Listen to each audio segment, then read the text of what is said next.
You've probably been here before. You see a profile picture online, something feels slightly off, and you want to know if this person actually exists. A few years ago, the process was straightforward. You dragged the image into Google, and if no results came back, you felt safe assuming it was a private, authentic photo. In 2026, that silence is a trap. Because AI-generated faces have never existed before, they return the same 0 results as a private photo.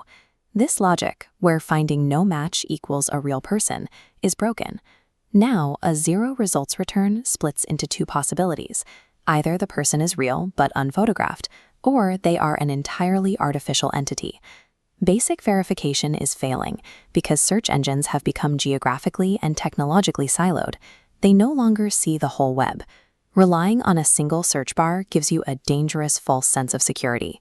To actually verify a photo today, you have to use a multi-tool layered defense. This matrix shows the modern OSINT stack. By combining these, we can cover the specific gaps that any single tool leaves open. We start with Yandex. It remains the dominant engine for the Commonwealth of Independent States region. If a photo claims to be of someone from Russia, Ukraine, or Eastern Europe, Yandex is your first and most important check. It indexes regional platforms like VK, OK.ru, and local dating sites that Google's crawlers often cannot reach or are blocked from accessing. The trade-off is a lack of Western coverage, and because it's hosted in Russia, it requires careful consideration regarding your own operational security when accessing the platform. Using Western tools to verify Eastern profiles is a common path to failure. Geographical context has to be your first filter. The next layer shifts how these tools operate. Older engines matched exact pixels. Modern face specialists map the geometry of the face itself. PimEyes and FaceCheck.id are the dedicated specialists in this category. They can identify the same person across different ages, different lighting, and completely unrelated platforms, which is how you catch sophisticated stolen photo patterns. Their primary limitation is a heavy bias towards Western websites. They rarely provide the deep Eastern European coverage you get from Yandex. There are also cost differences. PimEyes hides links behind paywalls. FaceCheck offers usable free thumbnails but strictly limits your searches.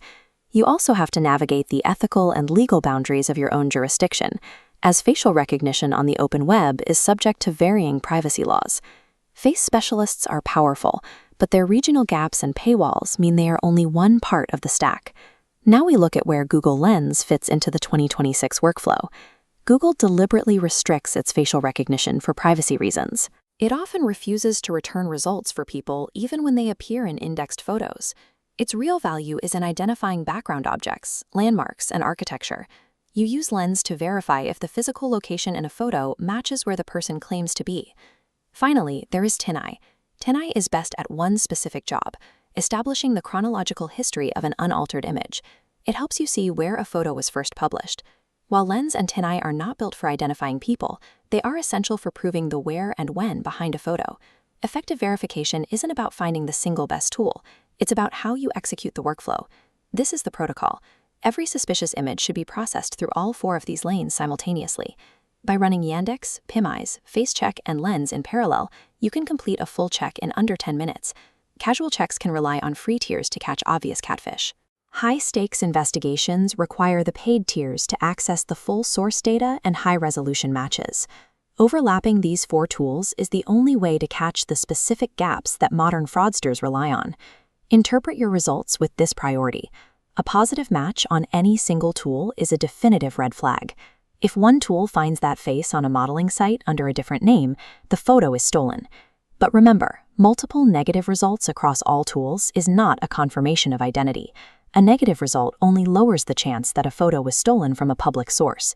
It cannot rule out a person who has no online history or a face created by AI. This forces verification into more resistant layers, like live motion-based video tests or cross-referencing claims against established public records. These are significantly harder to automate or spoof than a static image. In 2026, reverse image search is a filter to catch the obvious fakes. To truly verify a person, you have to look past the pixels and into the records that define a real life.